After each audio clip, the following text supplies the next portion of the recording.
What's up, guys? Welcome to Rennthusiast, my YouTube channel about Porsche ownership. And in today's video, I'm going to be taking you through this 2016 Porsche Cayman GT4 in racing yellow. This is actually the second GT4 I have owned, and if you are somebody who's been watching for a longer period of time, you'll remember that I owned a sapphire blue metallic 2016 GT4. They call this the 981 GT4. I had that sapphire blue metallic car for, I don't know, call it 6-8 months. I did a number of videos on it. They did well. There seems to be a pretty good appetite for this platform out there. Man, that car was immaculate. It was a CPO, or Porsche Certified Pre-Owned example, so it had a very robust warranty on it, and I enjoyed the car, but I also owned at the same time a 981 Boxster Spider. And so, I don't know, I'll link the Spider content and the GT4 content down below in the description in case you don't understand what a 981 Spider is. But the Spider is a soft top, more streetable version of a GT4, is about as simply as I can put it.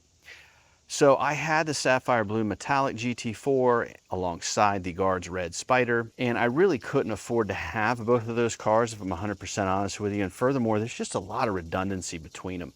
So while it was a joyful experience to have them parked side by side, and I think it was an interesting experience for viewers, I ultimately had to choose one of those two cars to sell, and I chose the GT4 to sell. I kept the 981 Spider.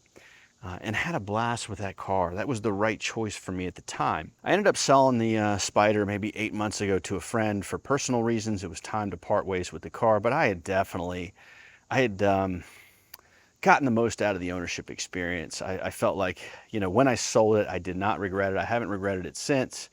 The gentleman I sold it to is a really good friend of mine. He enjoys the car thoroughly, and so I do get some enjoyment out of that. So why, you might ask, are you sitting in your new driveway in front of your new garage, which I published a video just a short while ago talking to you about the cars in the garage that I'm currently sitting on.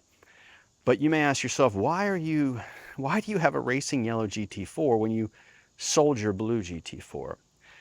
You know, guys, that's a really kind of a good question. I went driving, I don't know, 6 weeks ago now, with a couple of buddies, and one of the guys had a GT4, and, you know, coincidentally enough, in racing yellow. And I spent the weekend chasing the gentleman in the GT4 and another friend of mine in a 993. I had my 991, the black car back there. And we drove, and the more I saw this GT4, the more I was like, you know, I want to try another one of those. And so I kind of passively started searching for a 981 GT4, and you know, I've talked ad nauseum on this channel about, you know, the trials and tribulations of buying these cars remotely. So, you know, when I started my search for this particular platform, I was really hoping to buy from a Porsche dealer. Oftentimes you're getting a CPO example, one that's certified pre-owned, that comes with a warranty. You can generally track the maintenance history. You just get peace of mind that there's not going to be a lot of bullshit involved with an example you buy from a dealer. So I started monitoring listings, and I started to see what was out there, and frankly, there's just nothing really exciting appearing on the market. About that time too, I have a master car hunter friend who sent me a listing, a car that was for sale literally 1.2 miles away from me, and shockingly, it was on Facebook Marketplace. He generally likes to have like very immaculate examples, Porsches that he buys. And so he went and took a look at this racing yellow car, and he decided to pass on it, but he called me up. He said, man, you want to go take a look at this car? He said, I think it might fit the bill for what you want. I'm like, why is that? He's like, well, it's a clean car, 16,500 miles on it.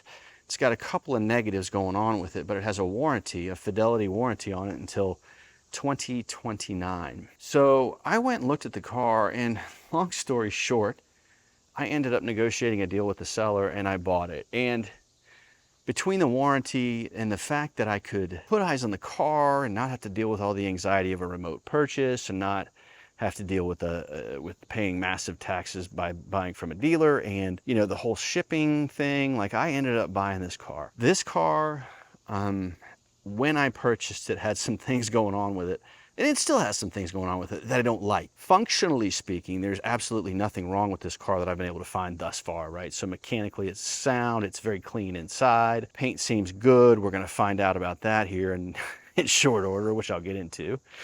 But the main problem that remains with the car right now is it has and you've probably seen this by now, it's got satin PPF on it. So this is clear PPF, but it has a matte finish. I think it's awful. I think it's absolutely terrible. And something else that the car had going on is it had these awful decals. And I'm sorry out there, like if there are people that really like this kind of thing, you can see the decals are ghosted in. I'm gonna throw some footage of the car up when the decals were on it. I'm sorry if I offend you out there if you're a decal person, but this car had those terrible, in my eyes, decals. So it still has the satin wrap. My girlfriend and I tore off the black decals. As you can see, again, they're ghosted in. So you do get a sense for what it looked like. But yeah, we removed them. I mean, you have this silliness going on. I am hoping that is a decal. I'm pretty daggum sure you can see that, kind of like that curvature there. Let me try to zoom in on it. Yeah, the camera's struggling. Anyway, I do believe those are decals. Those are gonna go. So, when I say some things going on with it that I'm gonna have to fix, to zoom back out, it's that satin PPF. So I'm gonna have that removed next week. In a recent podcast that my partner and I did, it's called Rennthusiast Radio, we talked about buying a car with a wrap on it. And we were like, that's a huge no-no, you don't know what's under it. I mean, some of you out there might say, hey dude, why would you buy a car that has matte PPF on it where, if you pull it, who knows what you could find or what you could do to the paint. I mean, I don't know that I would have advised myself to do this, a year ago, 2 years ago in my journey. But at this stage, I figured that, hey, let's roll the dice. Let's pay to have somebody remove it. So this is coming off. The decals are gone, as you can see. And one other thing that this car came with was an awful, awful, awful, awful Fab Speed exhaust. So I have had that already removed. And so now I've got the stock exhaust on it. I had to source the stock exhaust, and now I'm gonna have to sell the Fab Speed exhaust, blah, blah, blah. So I have the stock exhaust back on it with shark work tips. Now the car sounds phenomenal. And so that little bit of reversal has happened.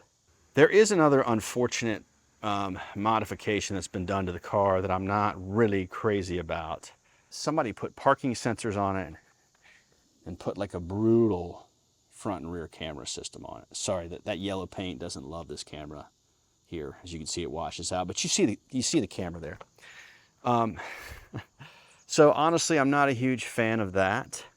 So yeah, the front and rear parking sensors, the reverse camera, the forward camera, the wrap, and the awful Fab Speed exhaust were definitely huge turnoffs. But after running the numbers and really considering whether or not the cameras were a deal killer for me, as you can see, I mean, I obviously proceeded to say yes. Having a yellow car, man, I used to be somebody who would be like, you're nuts, I would never own a yellow car, it's too loud. I have since, of course, surprise, surprise, I've reversed my opinion. I don't know that like the only Porsche I owned and drove semi-daily, I don't know that I would want that to be yellow, but I love seeing this yellow in my garage. So, I'll get into that in future content. I don't want to beat the color horse right now. But this is the interior, and I love all they call it race tax, we'll call it Alcantara.